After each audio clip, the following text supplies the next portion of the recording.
What's up? It's your boy Kevin to turn on this motherfucking YouTube shit. Wow, what the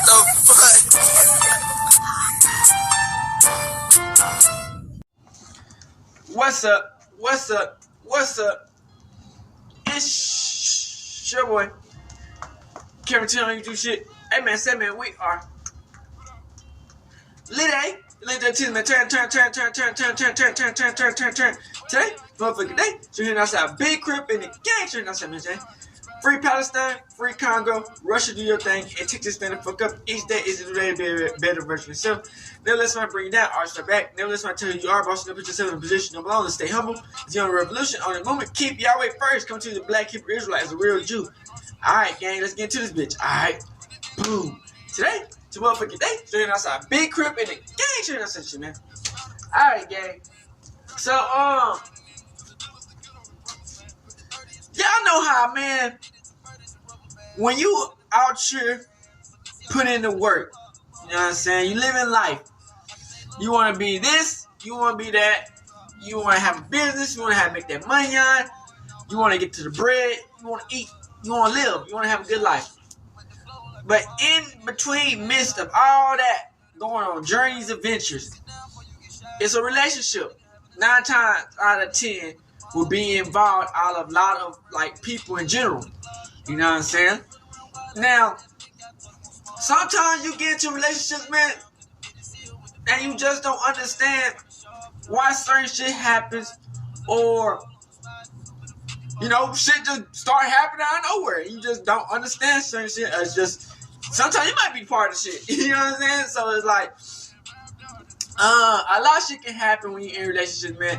And sometimes people can fatally, you know what I'm saying, get taken out to never be seen again off of, you know, emotions and issues that can really change and persuade people's lives, crips, like into like where it don't be beneficial to their life because it can fuck them up. You know what I'm saying? Crip. But yeah, we got these 2 good videos. Shout out to Gritty, man. They had some good videos, man, about, man, people who just sometimes they let their emotions get the best of them, man, and fails, you know what I'm saying? So let's get into it.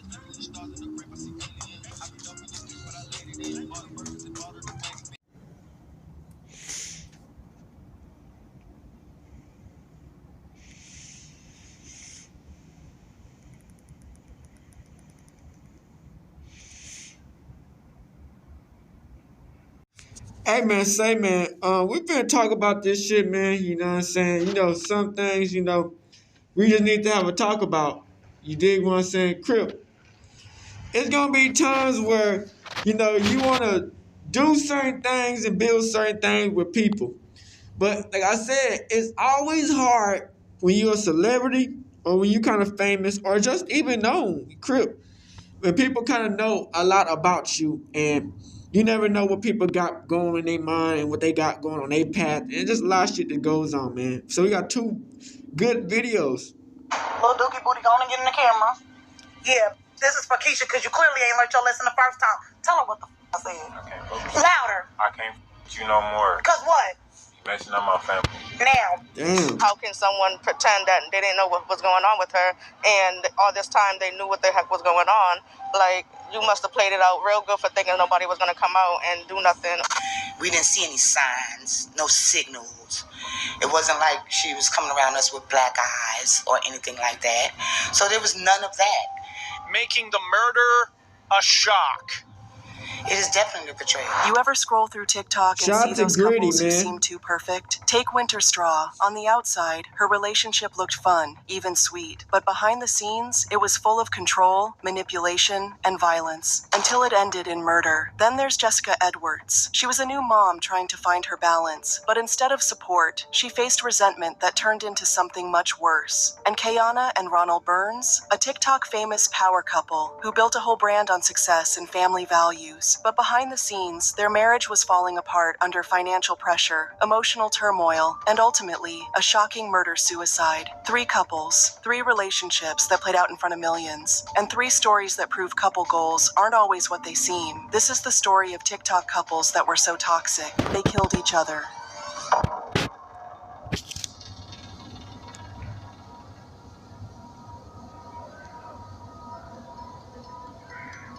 This incident started at about 6 o'clock on Sunday night near the 700 block of Mallet Hill Road. Winter Straw was just 25 years old, a bright and bubbly young woman with dreams that stretched beyond TikTok. She had a devoted family and a passion for helping people. Because of her passion for helping people, she decided to become a lawyer. She was a good friend, good sister, great daughter.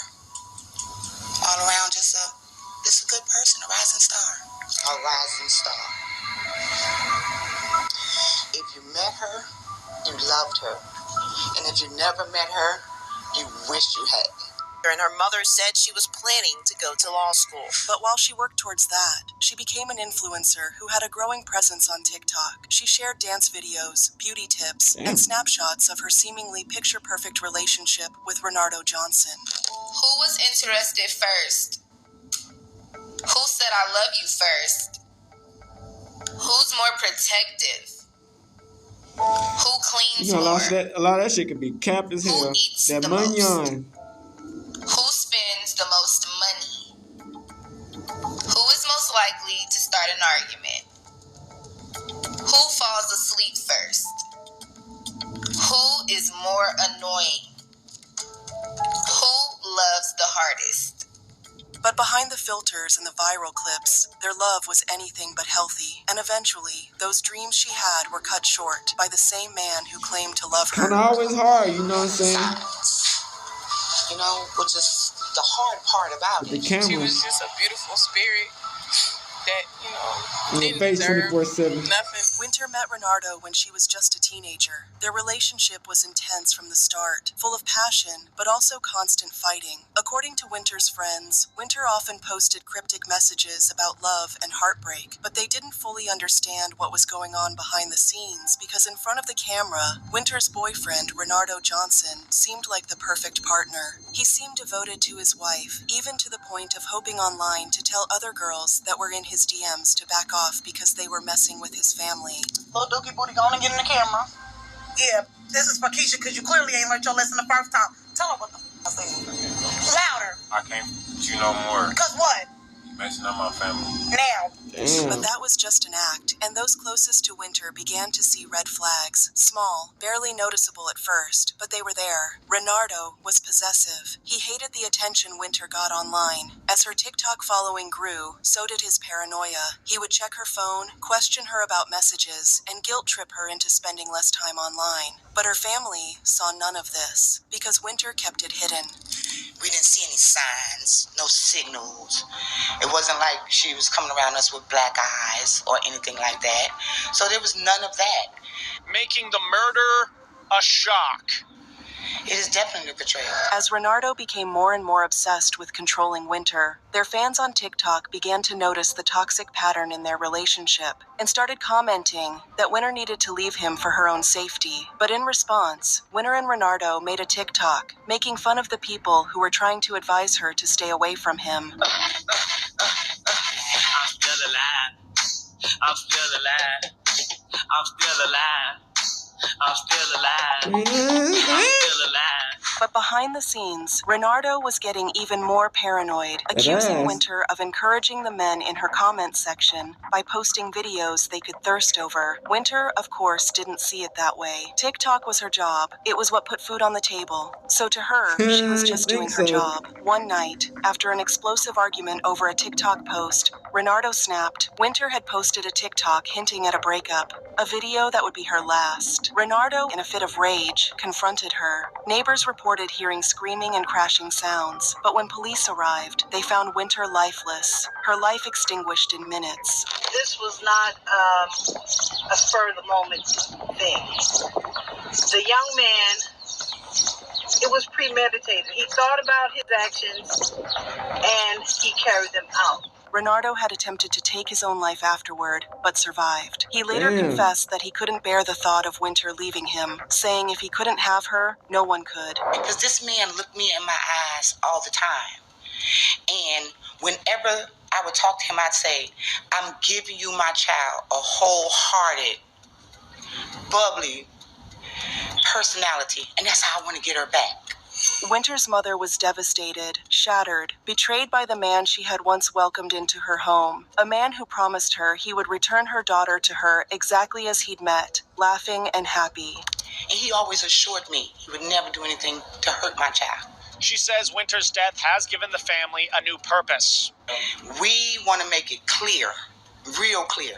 Domestic violence is not a joke. Instead, she came home in a body bag. Winter's death hit her family hard. They were a close-knit family who couldn't understand how they could have missed that she was suffering and needed their help. When people think of Winter, I want them to think of just a sweet, innocent girl who was out here trying to make her mom proud, make her family proud, and do what she loved most. I'm the baby of my family, and so she was my little sister. And so these streets can be treacherous. So bad, 'cause I wish I was there for her. I wish I was right down the street. I just wish she would have called. Her death was yet another reminder of how toxic love can be deadly, and her family was determined to make sure it wasn't in vain. It's not something that we should take lightly. For those of you that are posting on Facebook and doing all that unnecessary stuff, I don't care what a person does to you. You don't have the right to take her life. You don't have the right to put your hands on nobody. Tuesday was the anniversary of the night Winter was lost to another case of domestic violence in this state. Her co-workers wanted to use that day to bring light to the love she shared instead. And Winter wasn't the only one who believed she was safe. Jessica Edwards thought she was too. This is a shame that these girls and these babies and these kids, these mothers, we have to grieve because somebody decided they wanted to take God into their hands. It's just too much.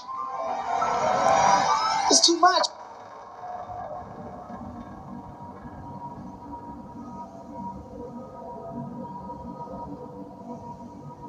Friends and family are still searching for a missing mother from South Windsor. They gathered at Hartford at Riverside Park today to continue looking for Jessica Edwards.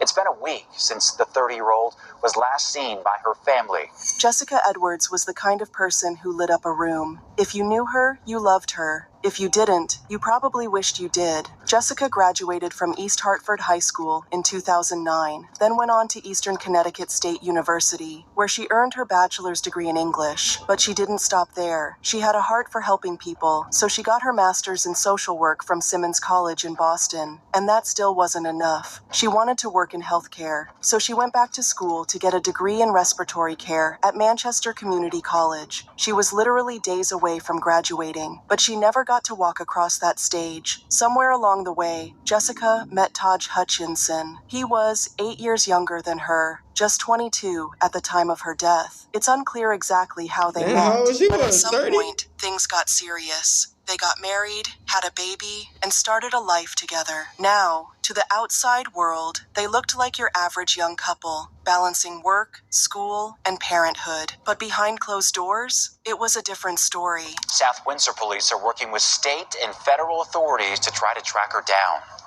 I'll be meeting with the town manager and the police chief tomorrow, and we're going to look at all the resources that we have to try to help in this effort.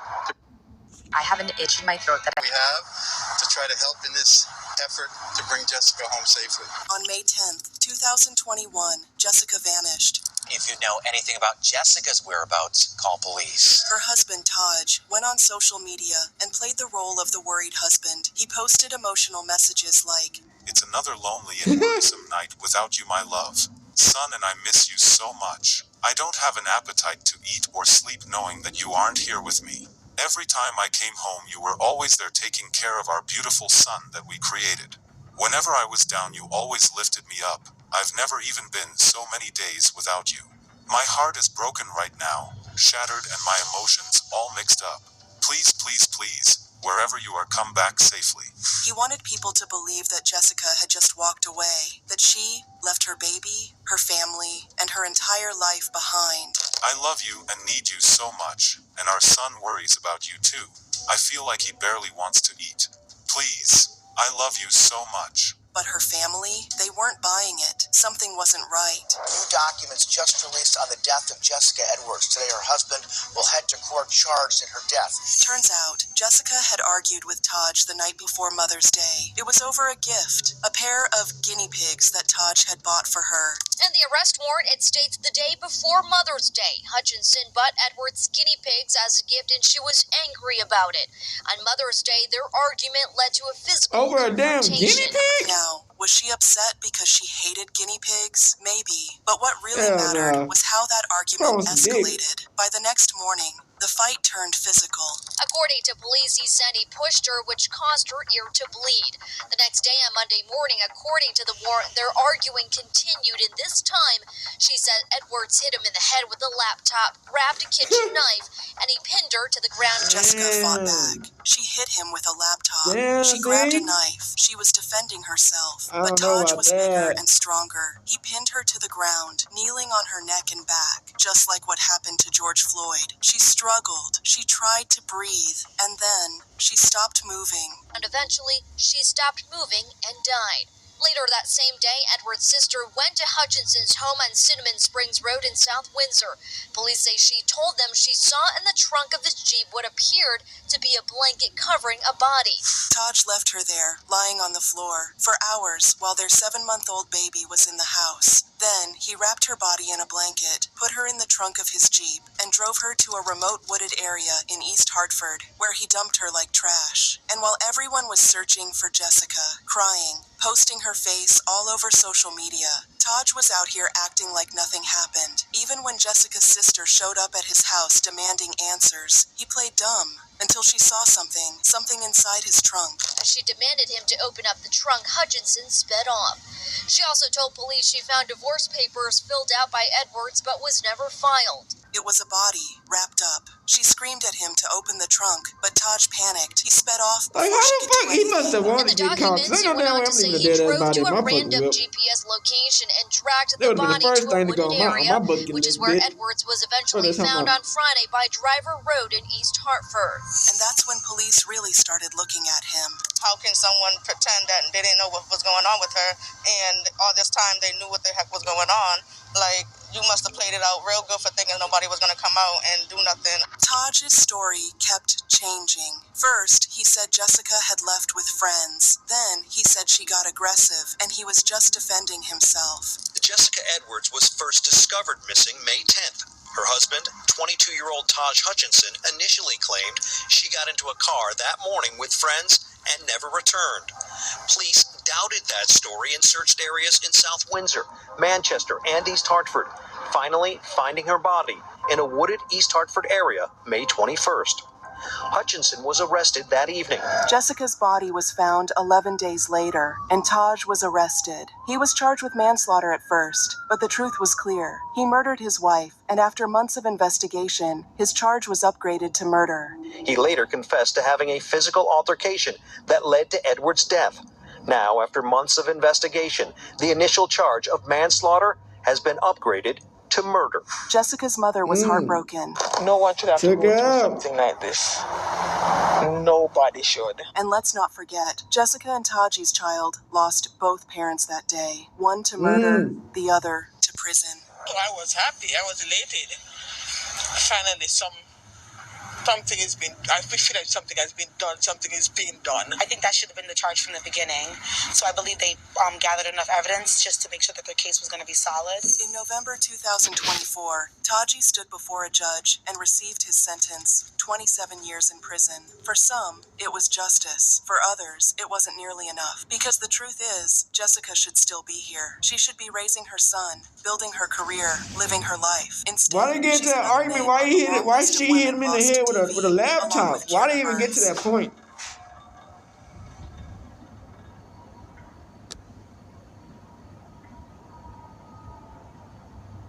What's up, y'all?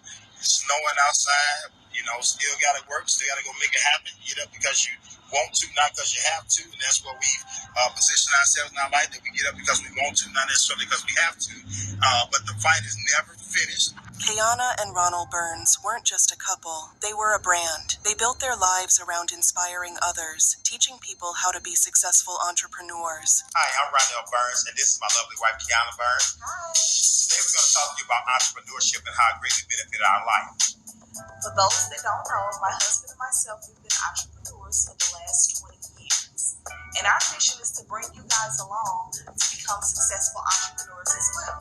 And in being in business over 20 years, guys, one of the fundamental things that we believe is that you should never spend all of your business time building somebody else's business. Kayana and Ronald weren't just talking about success, they lived it. Originally from St. Louis, Missouri, they built their brand from the ground up. They ran For His Glory Ministries, a faith-based motivational platform, and owned Critique Design's beauty and barber salon, where they helped others build careers.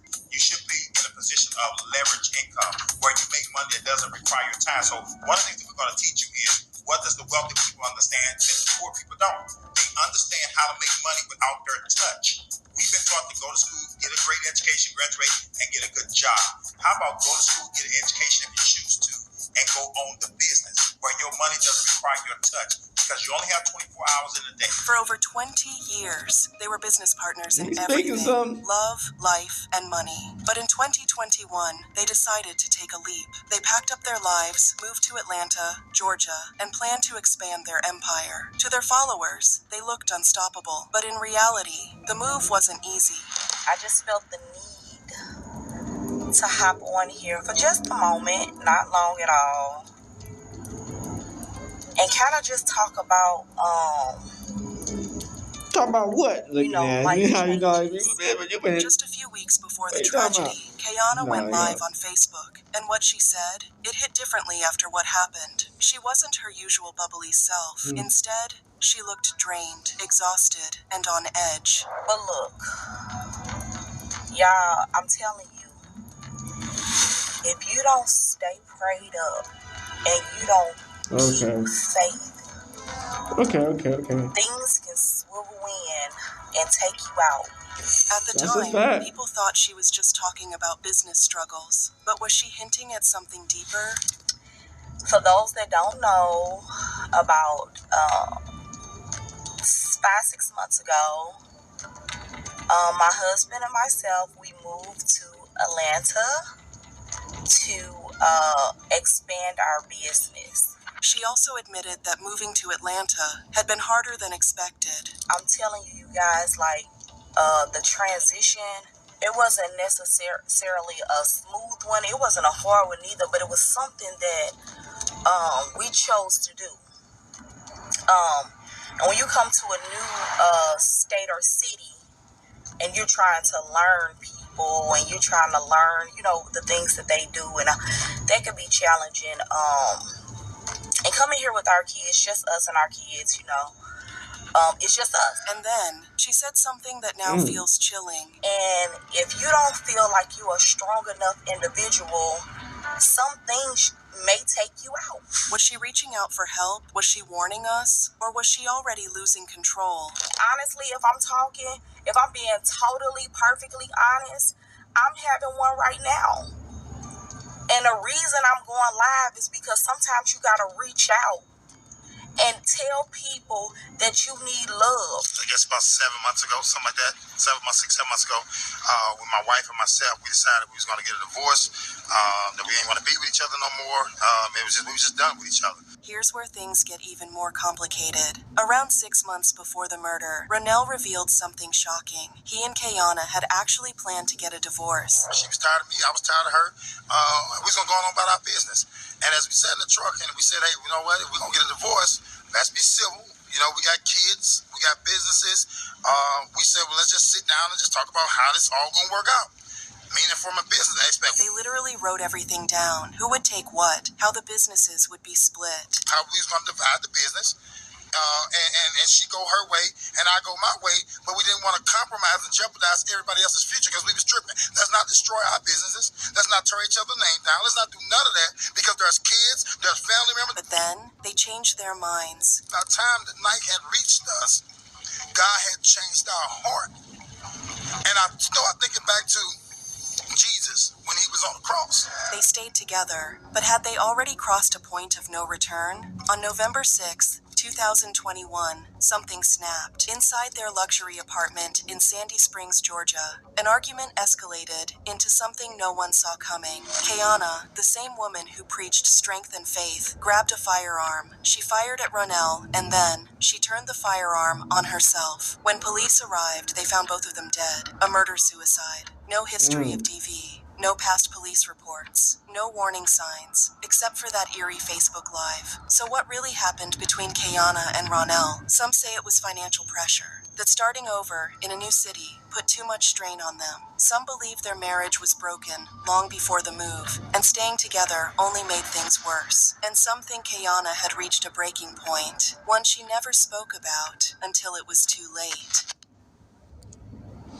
Shout out to Gritty, man. Thank you for watching. Our deepest sympathies go to the family and friends of Winter Straw, Jessica Edwards, and Kayana, and Ronald Burns. What are your thoughts on this? Hey, man, let's watch this one, man. Evil wife who drugged her own children as her lover killed. You know what I'm saying? So, hey, let's see what's going on. You know, shit, life is wild. It can happen anywhere. It's the hardest thing I've ever been through. And he said, just call 911. I said, what is it? Was somebody shot? Don't trust he the said, soul. yes. And I said, who? And he said, George. He was a really good guy. Everybody loved George. Everybody. Real friendly, likable personality. Would do anything for anybody. The perfect wife, the loving mother, the grieving widow, but it was all a lie. On the night of November 16th, 2017, George Young returned home from working security for rapper Lil Yachty, only to be gunned down on his own front porch. His wife, Tia Young, claimed she was asleep, but the truth was far more sinister. Investigators uncovered a shocking betrayal. Tia had drugged her own children while her secret lover pulled the trigger, fueled by lust and $1 million life insurance policy.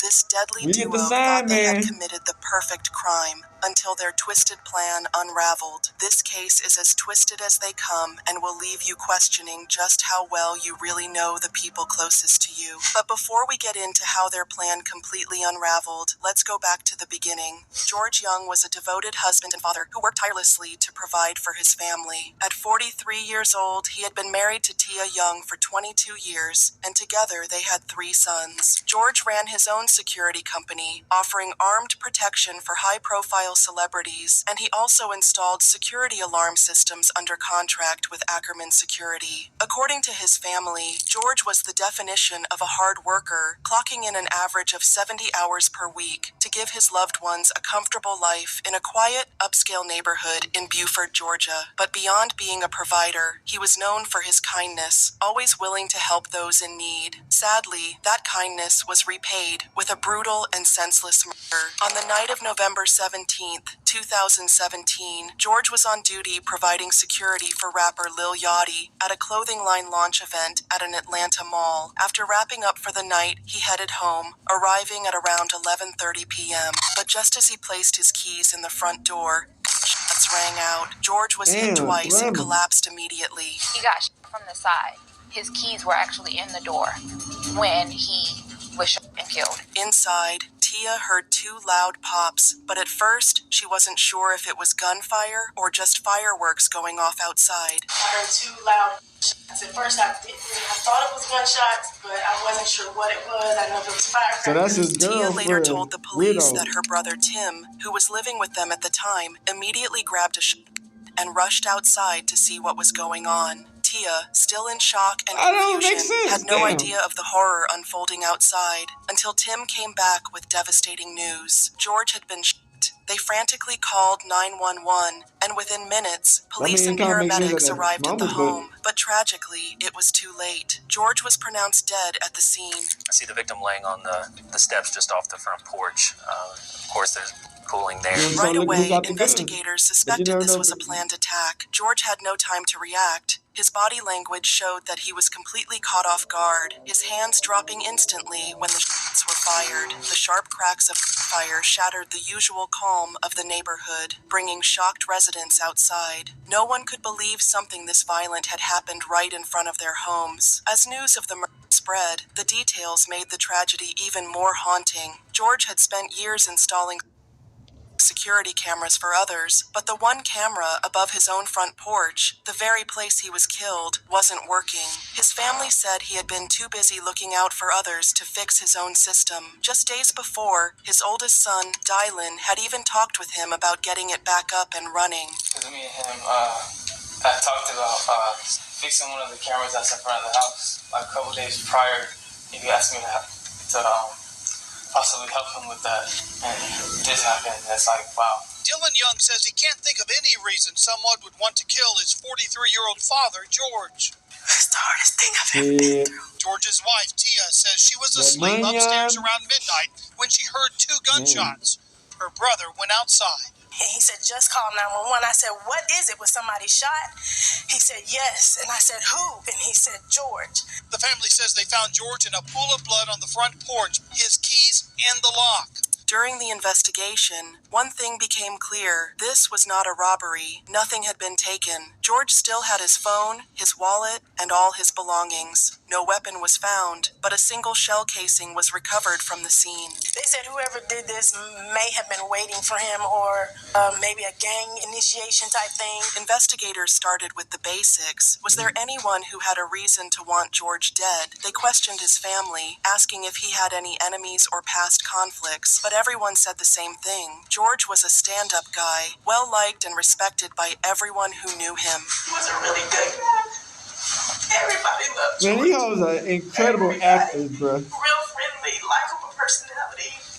Would do anything for anybody. Given the risks that came with his job, detectives wondered if his work had put a target on his back. That night, he had been working security for rapper Lil Yachty. Could something have gone down at the venue? Maybe an argument or a run-in with the wrong person. Could someone have followed him home? Because to them, this didn't seem like some random attack. But after making a few calls to his co-workers, they ruled that theory out. All the information we were getting while on scene was the night had gone great. He had even told the person he was on the phone with on the way home that everything had gone really well and there hadn't been any issues. So if this wasn't a case of workplace danger following him home or a robbery, who wanted George Young dead and why?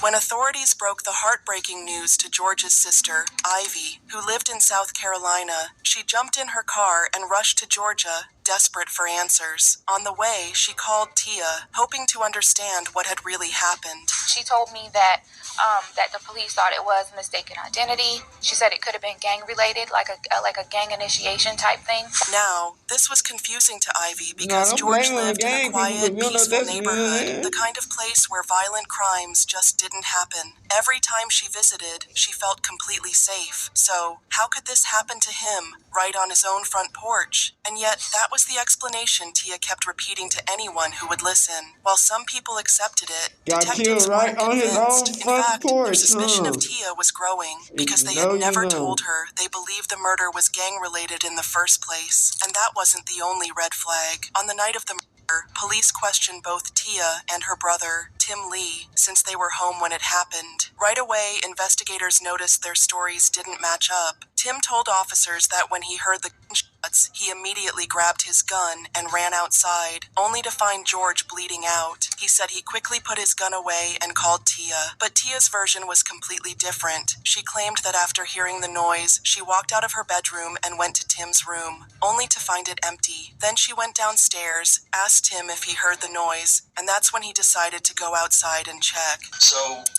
you were sleeping, you heard these shots, you come down, Tim's sitting at the table, you ask him if he heard that, he's like, yeah, he heard that. Did he go check out the door first, or did he go get his gun first? If I remember right, I thought he went upstairs to get his gun first, but I didn't actually watch him go in there and get it. None of it made sense. Police later revealed that during the 911 call, which has never been released to the public, Tim can actually be heard telling Tia that George had been But that wasn't the only thing that raised eyebrows. When Tia first called 911, she told the operator she thought the sounds outside were just fireworks. She even mentioned that her neighbors often set them off. But if that's what she really believed, why call 911 in the first place? And it wasn't just investigators who found her behavior strange. Ivy was starting to feel like something was seriously off too. After driving for 6 straight hours, Ivy expected to find Tia in complete emotional collapse. But when she walked into George and Tia's home, she was stunned. Tia greeted her with a casual hug and a simple, "Hey," no tears, no shaking, nothing. It was unsettling. Ivy had seen Tia in deep grief before. When her father passed, she had cried nonstop. But now, nothing. Even worse, the atmosphere inside the house was disturbingly normal. No one seemed heartbroken. No one was mourning.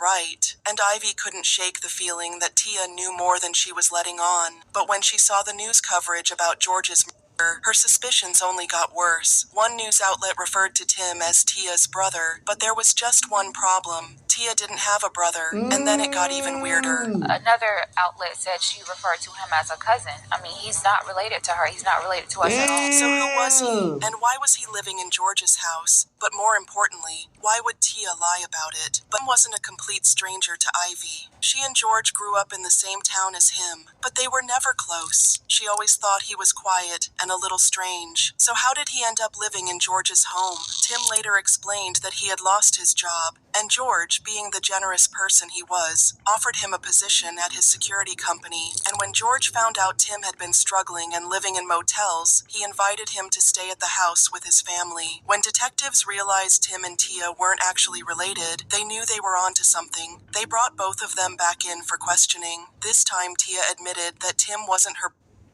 At Granger, we're for the... Tia admitted that Tim wasn't her brother, just a family friend in need of a place to stay. That was a major breakthrough in the case. Between their constantly changing stories and the strange circumstances of Tim living in the home, investigators knew something wasn't adding up. And then, another piece of the puzzle fell into place. While Tim and Tia were being questioned, a neighbor came forward with new information. He told police that right after hearing the gunshots that night, he looked out his window and saw someone sprinting from George's Lincoln Navigator, parked in the driveway, straight into the Young's house, and the person he saw, he was pretty sure it was Tim.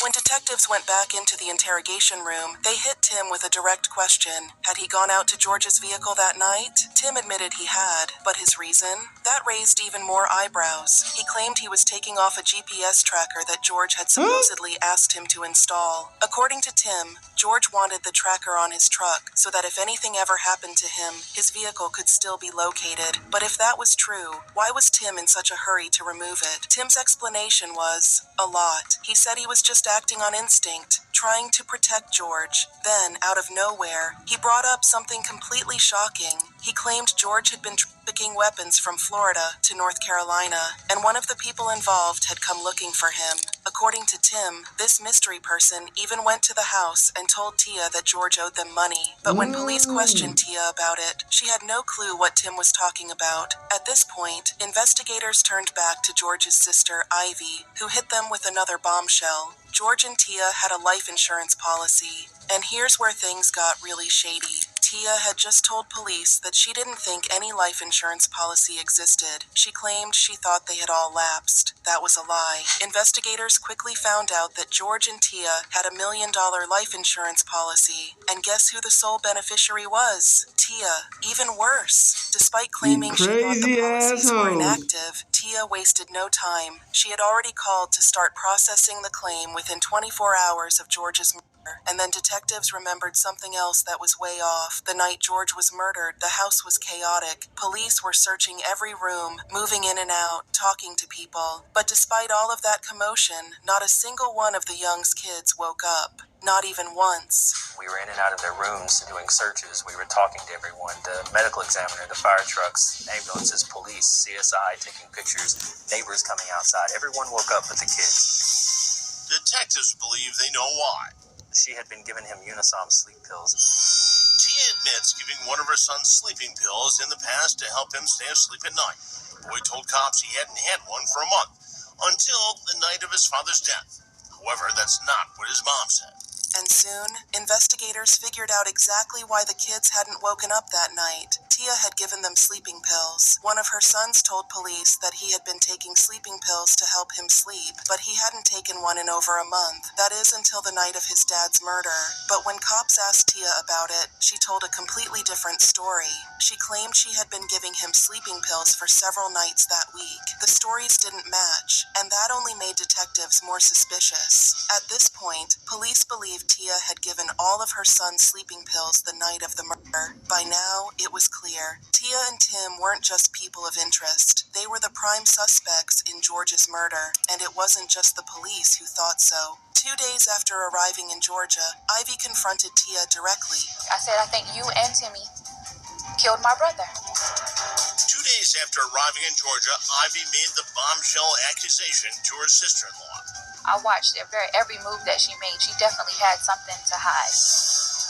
Investigators suspected the same thing. Needed more evidence before making an arrest. Ivy had been watching Tia closely, and something about her just wasn't sitting right. She was acting off, and Ivy was convinced she was hiding something. Then, investigators made another chilling discovery. Tim had been tracking George's every move the night he was killed. Using the GPS tracker he installed on George's vehicle and an app on his phone, Tim knew exactly when George was coming home. There was no way this was random. And as detectives kept digging, they uncovered what they believed was another motive for the murder. It wasn't just about the life insurance money. Tia wanted out of her marriage. Despite whatever she told police, friends and family all said the same thing. Tia and George's marriage was falling apart, and the proof? It was all over Tia's phone. The messages between Tia and Tim weren't just flirty, they were straight up passionate and intimate. The kind of things you send to a spouse, a lover, but not your so-called brother. And Ivy noticed something else, too. Tia spent a lot of time in Tim's room. At this point, it was like they weren't even trying to... Young was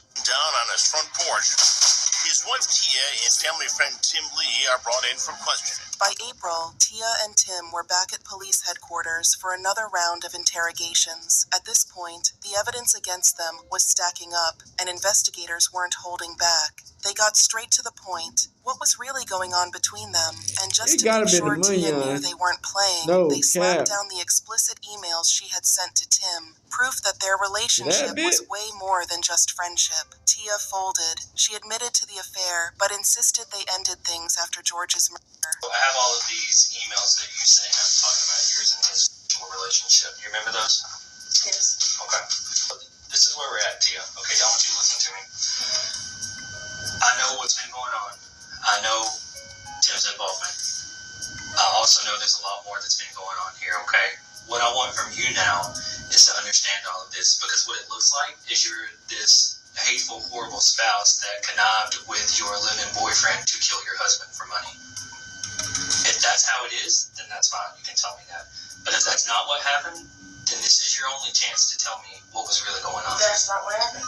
Then tell me this is your only chance to tell me what's really going on. Tim, on the other hand, he wasn't saying a word. The second detective started pressing him, he lawyered up, but it didn't matter. The police already had enough. Both Tia and Tim were arrested and charged with George's murder. Investigators were convinced that the whole thing was a setup, that Tia and Tim had planned to kill George for the life insurance payout and to be together. And all those emotional TV interviews, just an act. When they appeared in court, both of them pleaded not guilty. But the judge wasn't buying it, and they were denied bail to await trial.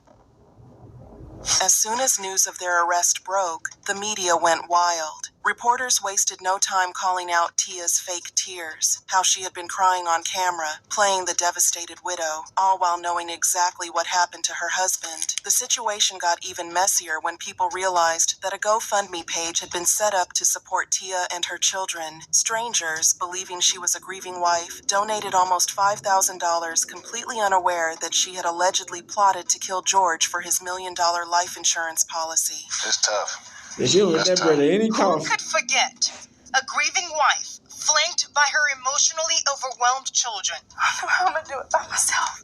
Mourning the death of George Young, a security guard killed on his front porch after a long day of work on November 16th.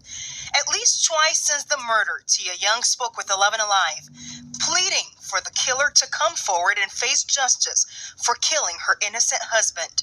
Everybody loved George. But months after the crime, police say these tears were hiding a deep, dark secret. Young and a family friend, Harvey Tim Lee, now accused of killing the father of 3. Investigators say the two were having an affair in the home Young shared with her husband, and they killed him to cash in on his $1 million insurance policy. We figured that she probably had something to do with it. Something wasn't right.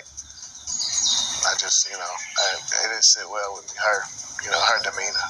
Most of the dozen or so neighbors we talked to feel the same way. They say days after the murder, Young was acting strange and not like a mother in grief. If you would have got away with it, kids would have had to live without their father. But now that you didn't get away with it, now the kids have to live without their mother and their father. The trial started on March 25th, 2019, and it didn't take long for the case against Tia and Tim to unravel. Prosecutors revealed that after George was shot, Tia waited at least 5 to 10 minutes before calling 911, a delay that immediately raised suspicion. When police arrived, the crime scene wasn't adding up. George had been shot twice, but only one shell casing was found, and the murder weapon completely missing. Then came a shocking revelation from the medical examiner. The bullets that killed George were fired from inside or near the house as he opened the front door. One of the most damning testimonies came from Rob Strickland, George's former boss and close friend. He told the jury that Tia called him just moments after the shooting, but when he arrived at the house, Tim was already talking about sending the kids to school the next day, acting as if nothing had happened. And Tia, instead of grieving, she was focused on tracking down George's life insurance policy. Then prosecutors played Tia's 911 call, and the jury got to hear her lies firsthand. In the call, she refers to the co-defendant as her brother, and she tells the 911 dispatcher she doesn't want police to come with lights and sirens because she didn't want to wake up her kids. Okay, they're going to come lights and sirens due to the severity of the issue. By April 6th, the jury had reached a verdict. Tia was found guilty of felony murder, aggravated assault, and 2 counts of attempting to tamper with evidence. Tim was convicted of malice murder, felony murder, and aggravated assault. And on April 11th, they were both sentenced. Tim Lee received life in prison without the possibility of parole, while Tia Young was sentenced to life plus 3 years, with the possibility of parole. But what do you think about Tia and Tim's betrayal? Did justice truly get served, or did they deserve an even harsher fate? Drop your thoughts in the comments, and if you thought this case was twisted, just check out our other videos to see what else we've covered. And don't forget to like, subscribe, and hit. I'll be back. So, as y'all can see, man, fame and success can sometimes, well, a lot of times, drive people go crazy. Like, no cap. If it's the pressure of the fans, the pressure of the spotlight, trying to get to the money, trying to get to the bag, people's greed, people money, people envious, ego, all types of pride, you know what I'm saying? Just like a lot of shit that people sometimes do not show that's internal and can really fuck up people's lives and they marriages and they life, you know what I'm saying? You know, you give people chances, you let people, you know what I'm saying, come into your life, or they give you a chance, you fuck up they shit or some shit like that, and just, you know, I got people over here like, you, like, drunk driving and shit, you know, you doing good one day, and next thing you know, you drunk driving, like, people just disappear and shit, like, yeah, shit can happen like that, you know what I'm saying? It's always gonna be hard times, man, you know, in relationships, you get what I'm saying? But I always say, man, before you ever get to that situation, just leave the situation, you know what I'm saying? I always say that, just leave the damn situation before you can get to anything, leave the situation and just do you, you know what I'm saying? Some people, they think fat meat greasy, or they playing type, they like playing with fire. And shit can happen, you know what I'm saying? But sometimes you just don't even know. Grip, you know, people got intentions that you think that they got the best interest for you, and the whole time they just plotting and stunting and watching you from the whole time, from a distance. You get what I'm saying? So it's just like, you never can be too careful. Don't trust no one. Keep Yahweh first. And hey, We live in some dangerous times these days, man. We out this bitch. Prayers out to all the family and people who lost their lives in this bitch. Hood, Northside, big criminal gang, Northside shit. Hey, Dad, you know, dog, when we link up, dog, this shit be legendary. You know this instrumental, you the engineer on it, so Kodak everywhere.